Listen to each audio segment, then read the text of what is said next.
Hello, everybody, and welcome to this week's webinar where we are joined with Joe Clarke. We are going to be talking today about how we can build teams that sellers love. And Joe and I have actually talked a little bit about this in the past, and I know that he's got a lot to talk about this. So, Joe, first and foremost, I'll let you introduce yourself, tell us a bit about who you are, what you're doing, a bit about your experience, and we'll take it from there. Absolutely. Well, thanks a lot for having me, Nathan. It's always good to get a chance to chat with you. My name's Joe Clarke. I have worked in data for the last 12 years. Worked at Tableau, very early joiner at Tableau in Europe, and got to watch that sort of rocket ship rise. I ran a couple of sales teams there. I worked in channel. I worked in operations. And after 7 very fulfilling years, I left to set up a reseller consultancy called BizStory, who existed in Belgium, and I had the delights of building a UK business for them, which went quite successfully over the course of 3 or 4 years. Excellent. Thank you very much. And that's just the face of it. I know there's a lot more to that story, but maybe we'll say that for another day, Joe. Potentially. Potentially part 2, who knows. But no, look, going back to building teams that sellers love, I know from your perspective, communication, and it goes without saying, really, in sales is the biggest part of that, really. But can you just kind of expand that point and what you mean around that, and to you, what does communication really mean when it comes to building teams that sellers love? Yeah, I really like the way you phrase the question as well. Like, what does it actually mean? Because that's the key of the communication part, right? Yeah. If you're not able to communicate meaning, then what's the point? In fact, there was a really good leadership trainer we had when I was at Tableau called Casey Hall. If you want to look her up, she's really good. She's out of West Coast, USA. Yeah. And she always used to say at the start of the trainings, the greatest human need is to be understood, is to feel understood. And when I first went into those trainings, I just heard that as, oh yeah, it's a very nice West Coast thing to say. The more I got through my first years as a leader, the more I spotted that all those friction points came from one party not feeling properly understood. And obviously, you can extrapolate that out of your working life, but certainly in the office, whenever something would go wrong or there'd be a disagreement, it was always because one party didn't feel understood. So if you can take that as the central point of any communication plan that you have, whether it's rolling out good news, bad news, change, whether it's celebrating someone, whether it's doing a forecast review, whatever it is, if you can make sure that you're not only sure of how you want that to be understood, but sure of how you're going to make that other person feel understood, depending on what their perspective is on what you've said, then you'll be much more successful in how you build that team. And that team trust, that currency of trust in the team is so vital. And with that, I suppose it's a really good point. And actually, it seems quite obvious, but I suppose a lot of people probably don't really look into it too deeply and really try to understand that. From your experience, is there any kind of tips and tricks, not easy ways, but things that you should be doing to make that person feel like they are understood? Is there any kind of golden tips that you can share with people? I think it's one of those things that's incredibly difficult to fake. Yeah. You have to actually care. Yeah. If you don't care, you won't think to do it, and therefore this whole thing kind of falls apart. And it's not the only way of doing it, right? There's a bunch of people who will be able to come out and deliver very firm communication, deliver very soft communication. There's a lot of different ways to do it. I'm a very empathetic leader, and the way I've always tried to lead is to make sure communication was prepared before it was delivered, and in a tone of voice that I know is going to land the best with the team. So if it's for example something that the team probably already knew was coming and I was just confirming, then you have to kind of come and take a sort of conciliatory tone of voice. If it's new information that they've not expected, then what I maybe would do is to drop that information to a couple of people beforehand so the whole room doesn't go, oh! Yeah. If it's trying to get everyone on board with something, I'd do that exact same technique. I had a really good leader called Claire Thompson who told me early on in my career, if you've got to get an idea to land and stick quick in a meeting, make sure you've taken at least 30-40% of those people to one side and pitched it to them early, because you'll get good information from what their response is. But when they go in the room, they felt like they've been courted, and they're therefore much less likely to kind of destroy the idea before it's even got up on its feet. So if you have advocates in the room before you start, it really helps. That's a good bit of advice. And I suppose the whole kind of strategy around really understanding that person when it comes to kind of location wise, because if we're speaking to somebody who's in New York, for example, somebody based in California, the two probably receive how you speak very differently, right? Is that like a big thing as well? Actually doing a bit of kind of research, speaking to other people, finding out what that persona is like in that region, or would you say the rules are the same across kind of all sectors, all regions? Well, I've been quite lucky in that I've been able to work on the West Coast, East Coast, in UK, and then across Europe, in different guises and different reasons. And I find that actually a lot of the one common language that works really well is just being really authentic, Yeah, bringing who you are. If you go in there and try and be a chameleon with everybody, people will see straight through it. The more senior or the more tenured someone is, or the more sort of perceptive someone is, the more likely it'll all just fall apart. So going in and being authentic is job number one. But what I found is little things like I'm a bit of a polyglot. I like learning languages. So, yeah, I had to go for a job interview the other day and the person had a strange last name. So I Googled it to work out where it was from, what yeah, it meant, and that just instant rapport at the start of the meeting. So I think there's a lot to be said for small talk and prepping your small talk. If you've got a meeting with someone that you want to go well, look them up for podcasts and see if they've been on any podcasts recently. great advice. That's a really good little tip that It's helps good. you come across from the very outset as someone who's well researched, who's got their best interests at heart, who actually cares. That's really helpful.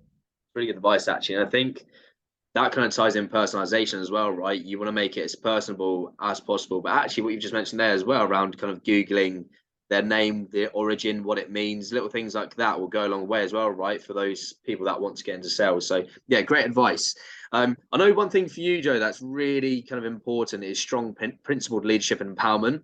Now, what does that mean? Because I think to different people, that means a lot of different things. But to you, what do you think that means? And again, tying it back into building teams that sellers love, how does that tie in and where does that work, if that makes sense? Let me start with a little story. So I first wanted to be a sales leader really early in my sales career. I knew that I was good at selling, but I wasn't as good as the best sellers all around me. Yeah. But I also knew that I could tell the difference, and I knew that I could see what the differences were, and I knew that I could help. So I moved into enablement for a short period of time. I had a really good leader who sort of said, "Look, you're not ready to be a sales leader." I said, Yeah. "Yes, I am." They said, "No, you're not. Go do this for a bit and come back." So that really helped me to prep for the sort of theoretical side of what it meant to be first time sales leader. But the first 6 months was just an exercise in futility. I came into that role thinking, I know exactly what I would want, so I'll just be that. And I think if you just go in and try and be a strong leader, that doesn't land because maybe 20% of the team will be like, yeah, that's what I wanted. Yeah. But you'll alienate in at least 20%. And those are the ones that will cause you the most headaches because you then start to see it swing, the middle start to swing towards either brilliant leader, horrible leader. And after about, I would say 4 to 6 months, I reached out to a couple of the VPs in the company and said, can you come and spend some time with my team and find out where I'm going wrong? Because I just don't seem to be able to win hearts and minds. And they did a start, continue, but what came out mostly was principles, like what do I stand for? What do we stand for as a team? So we went through a few exercises and we went through a bit of trial and error. And I really landed on like what principles I stand for, but mostly we as a team decided that there was some commonality. And I use Venn diagrams a lot to explain that in any leadership scenario, there's what your objectives are. There's then the objectives of people above you telling you downwards what to do. There's the people alongside you who run network teams like marketing, pre-sales, ops, professional services, channel, or whatever else it is. There's the people in your team. There's the people in other teams. There's your customers. Like, we want to try and find the best possible overlap of everyone's needs. That's really important. So in terms of strong principled leadership, I think what I found is that people respond best to someone who's well principled and strong when they need to be, rather than strong when they're in a position of weakness or they're in a position of challenge. It's a challenging time around the team. You've got to know when to use it. And I think having principles that are declared, simple to understand, and regularly repeated make it really, really simple to sort of hold that strength when you need to. In terms of empowering the team, it comes down to then extending that beyond just yourself. Yeah. We've all had good leaders who know who they are and what they want, and we follow them because we know it's going to get us somewhere we need to be. But if they can then empower you to bring your own principles into that team, as a unit, that team then performs really well. And I'm a big believer in sales being a team sport. It really works that way in my experience, especially if you can lay that groundwork of psychological safety and quality communication and principles all the way through, then it becomes much easier.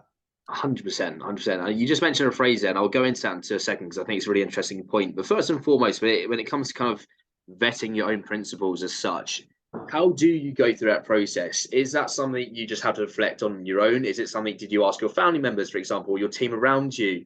How did you go through that process? Was it something quite personal? Did you get other people involved? Yeah, I think so. I am a big believer in mental wellness. I've been into therapy on multiple occasions, and my first experience with therapy was really what helped me to understand what my principles are. Yeah. I've always been very happy-go-lucky, very sort of fly by the seat of my pants, not very risk averse. Yeah. And it stood me in good stead. But as I've got older and, got married and settled down and had children and started to lead teams and started to go, going in as a consultant now into businesses and having to make an immediate impact, unless you've worked out what you stand for, it's actually quite hard to get people on side. Yeah. And once you do work out what that is, it's kind of like, when you get a business who writes their sort of cultural definition on the wall or writes their sort of theme on the wall of these are the 6 things that we stand for, you can tell the difference between a company who had some spare paint and wanted to put something on a white wall and the company that actually did the effort to make sure they know what those pointers are and why they do it. You can tell the difference instantly because, it says freakishly friendly on the wall and the person that you met when you walked through the door was annoyed to have to hold the door open for you. Like those sorts of things are incredibly transparent. So if ever you're going to do one of those exercises with the team where you say, what's our mission as the West acquisition sales team? What's our mission as the whatever your team is? Make sure it comes from a position of actually caring about what you're doing, because if you don't, it'll be transparent and it'll be worthless. Yeah, that's a really good point. And actually, you just mentioned around therapy there, and it's actually become more of a common theme, especially when I'm speaking to different leaders and actually more senior leaders. I think there's this kind of stigma that you have to have some sort of mental health complications at the time to have therapy. But actually, the more people I'm speaking to, they're having therapy, and actually they're quite in a good place when it comes to their mental health, but actually a lot of people are having it just to understand them a bit more and how they can actually then lead people more. And do you think it is probably a bit overlooked, therapy, and that actually people think it's linked to not feeling great for that week, for example, rather than actually understanding yourself better and being able to become a better person? I could give you another half hour on this topic gladly, but I think from my perspective, there are taboos that are slowly being broken down. I think we're in that uncomfortable position where enough people are saying that we should talk about mental wellness that the people who don't really understand it are also going, yeah, I'm for that as well. And it all kind of then becomes this big, everyone who's talking about it doesn't really understand it. And it just becomes this awkward bubble that everyone carries around. Yeah. From my perspective, there's 2 different ways that you can go towards therapy. And I would say the vast majority of people approach it from perspective number 1, which is, I want to overcome some personality issues, some trauma that I've experienced, some whatever problem A is, because it's holding me back in my life. Now, that could be anything. It could be a long list of things that I won't go into.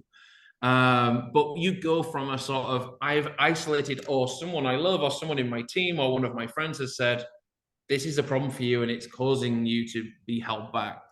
And I think most people go for that reason. I certainly did. But then as you progress, I don't feel as though once you've got used to being in that room with that sort of true vulnerability that comes from being in front of someone that you don't know, that you can say whatever you want to without judgment or repercussion, that way of processing your thoughts from being in that totally secure space, it's very difficult to give up. And then you move into that second version, which is, I think, of the sort of people that you're talking about, that you've been speaking to, who go, do you know what? I want that space. I want that vulnerability. I want that location to go and just air the things that I haven't even really worked out in my head yet. And I want someone to probe around and work out what my blind spots are, what my dark spots are, to force me to confront things that maybe I'm not ready to confront. Because nobody's perfect. In fact, nobody's perfect at all. There's no one even close.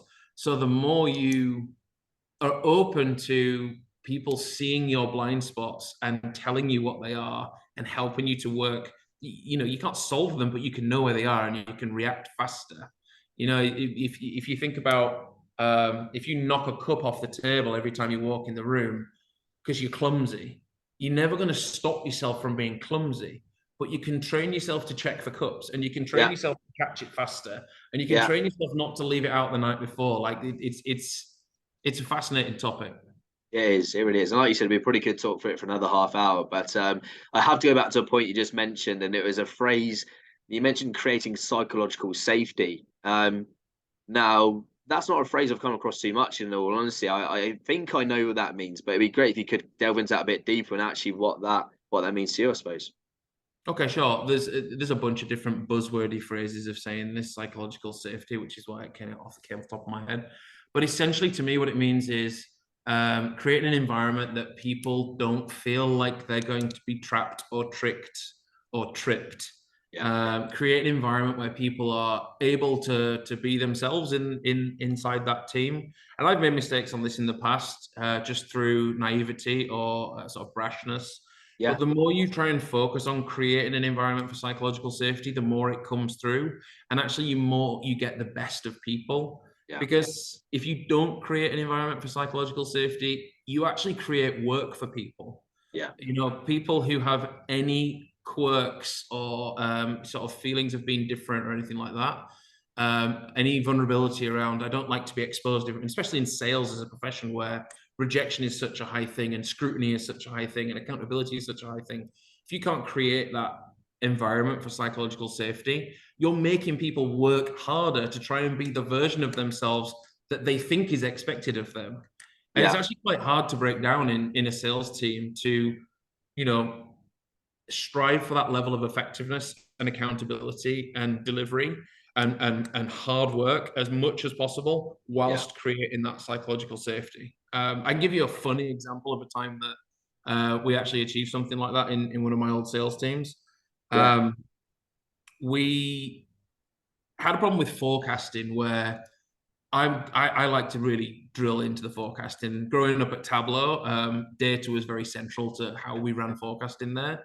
So having quality data meant that I was able to be 2 steps into the scrutiny before we'd entered the room. And actually, it turned into a position where anytime the reps came into the room, whether I was doing it for my team or someone else's team, they came in with their fists up, ready for a fight. Like, you're going to ask me a lot of questions and I'm not sure what the answers are. And I'm going to look silly in front of everyone else. And, there's that slight environment of, oh, he doesn't know. And everyone's sort of looking at each other going. So what I wanted to do was take myself out of that equation. So we bought this big fluffy dice off Amazon. I think maybe you even have one in your office, like blue with yellow spots on it. That's it. We bought that so that I assigned a number to every single member of the team.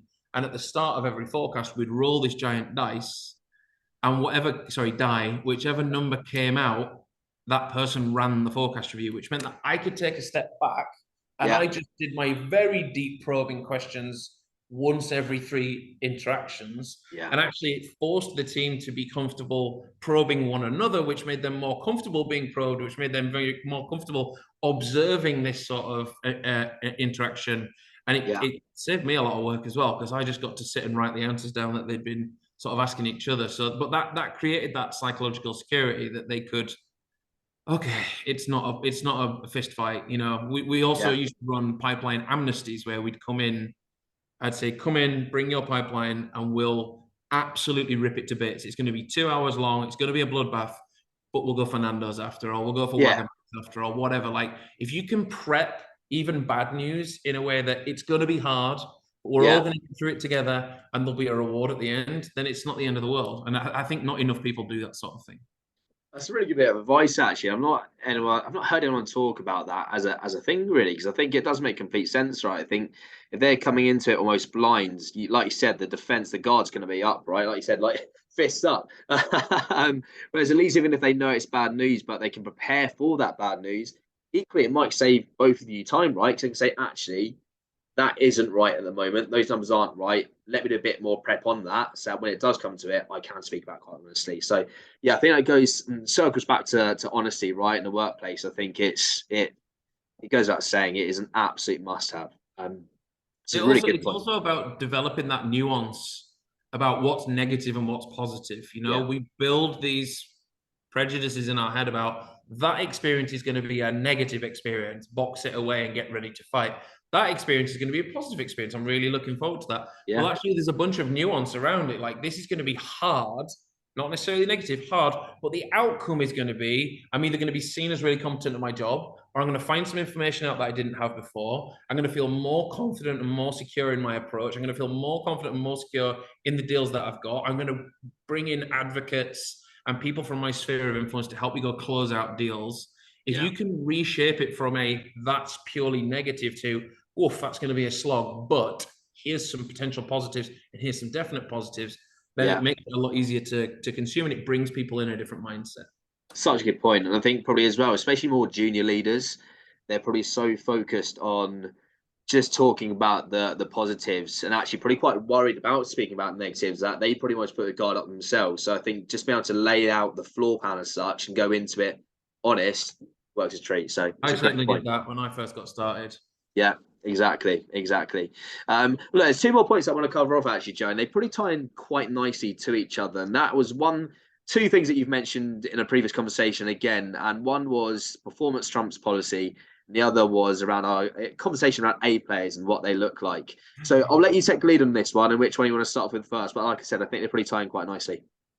Sure. So, performance trumps policy is something that I inherited from Biz Story, a very enigmatic leader there called Matthew Miller, Yeah, who was obsessed with two things.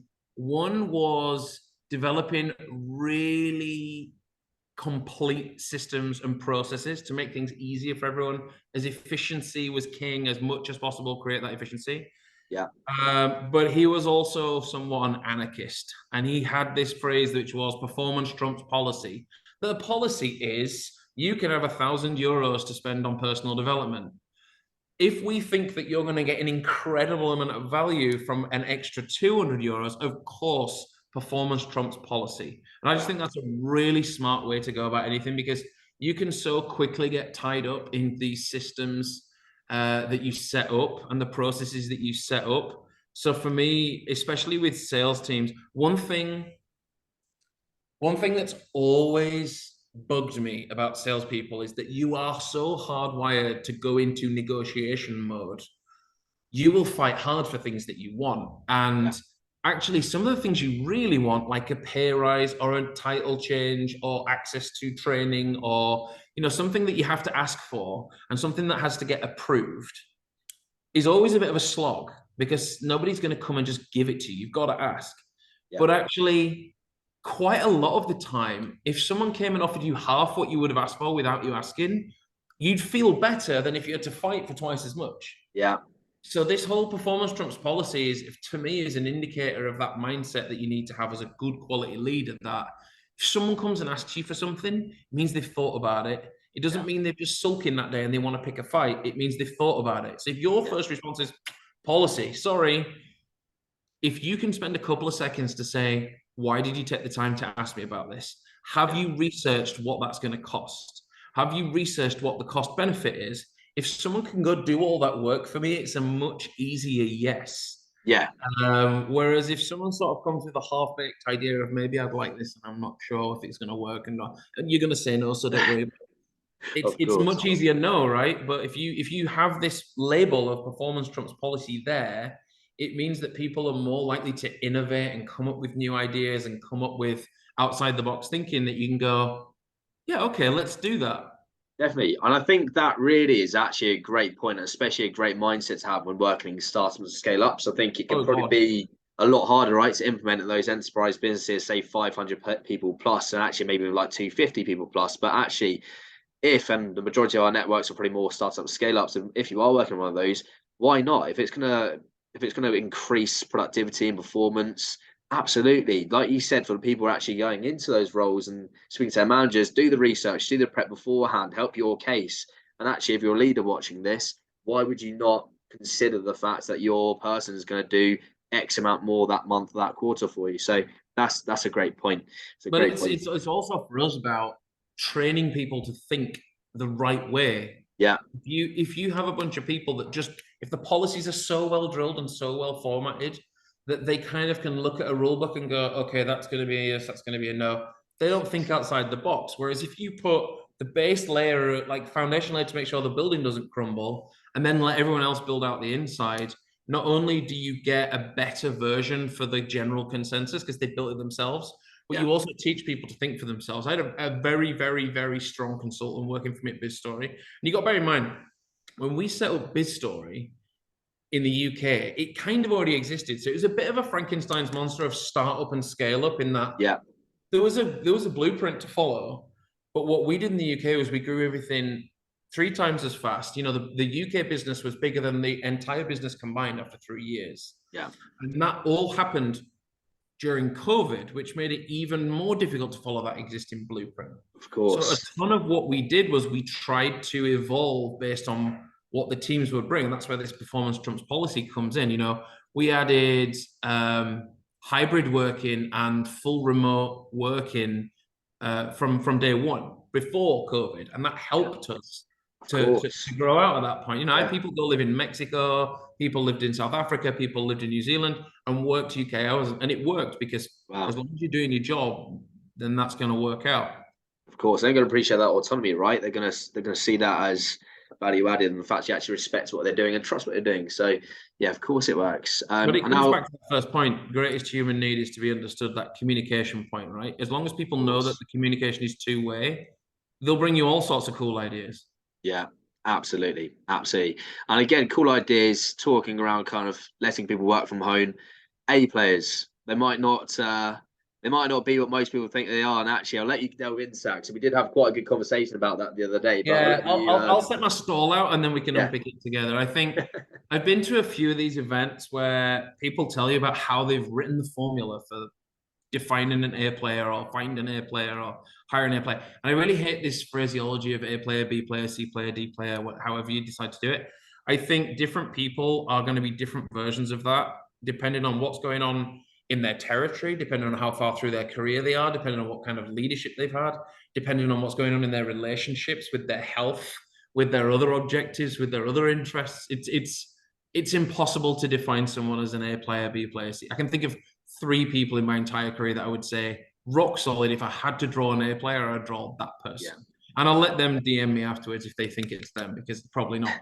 yeah, I think the tricky part, especially as you're trying to scale a business or build a business from scratch, is that if you're just going to go out there and try and compete with Snowflake and Microsoft and Google and Amazon for the A player, the person who gets it, they know the science, they know the art, they've got the 5 years experience, they've got the bachelor's in a relatively interesting topic, they tick the boxes on the job description.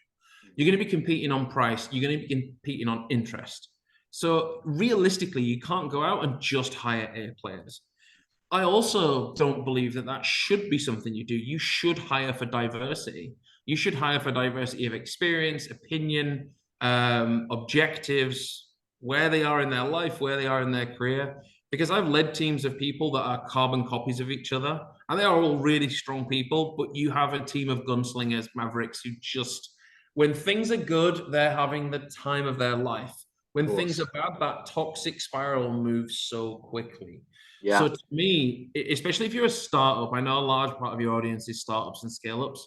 exactly, You need to kind of follow a methodology of, if you're a founder and you're the founder led salesperson, and usually you're not necessarily the world's greatest salesperson, but you're able to drive that message forward because you're the founder, you need to hire a trailblazer, I call it. yeah, It's someone who can come in and they're highly adaptable, they're highly skilled in messaging and almost bottling what you've been out selling, because yeah, you can sell it because you're the founder. That next person that comes in has to have a very specific set of skills. So you might hire an A player to come into that role, but they're expecting a playbook, a boot camp, a revenue development team, an ops team, a channel team and everything to all be fleshed out, because they're used to that sort of sphere of influence, that network to drive them. Yeah. So I think you've got to be really careful with that phrasing. I think you need to first hire someone that can come in and follow the leader, but also document, so that that second line of people that come in, those sort of first followers, have something to follow. Yeah. And I also, the third point to that A player thing is, I think you overpay.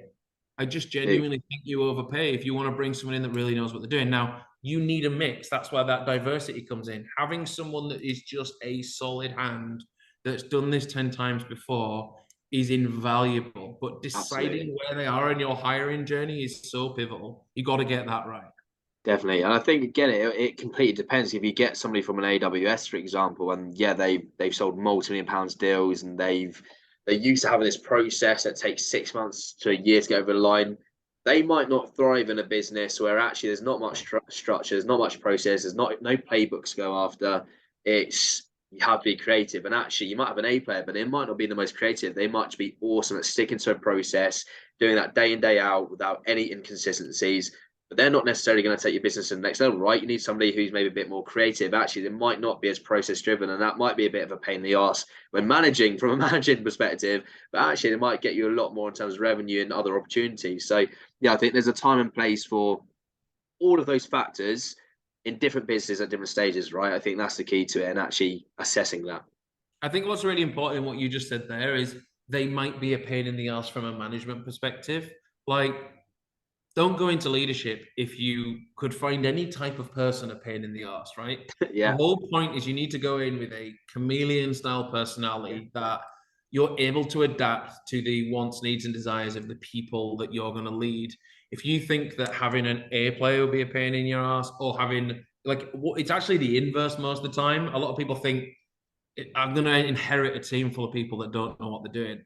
Yeah. I've inherited a team that has been written off and managed to turn that around really, really quickly, because it wasn't that the team was wrong. It was that previous leadership just wasn't there for them. And it's about bringing in people that actually understand how people work and understand communication, that everybody needs to feel understood.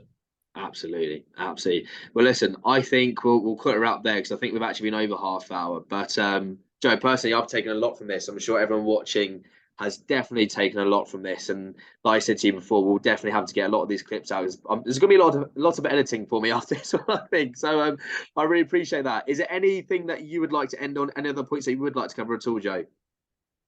Honestly, no. I've really enjoyed this. Thank you for giving me the space. Like, these are half-finished ideas that I've borrowed, stolen, sort of scribbled down over the course of 10 years. So I'm a very auditory thinker. Right? I like to say things out loud. It's why I like the therapy sort of approach for personal development.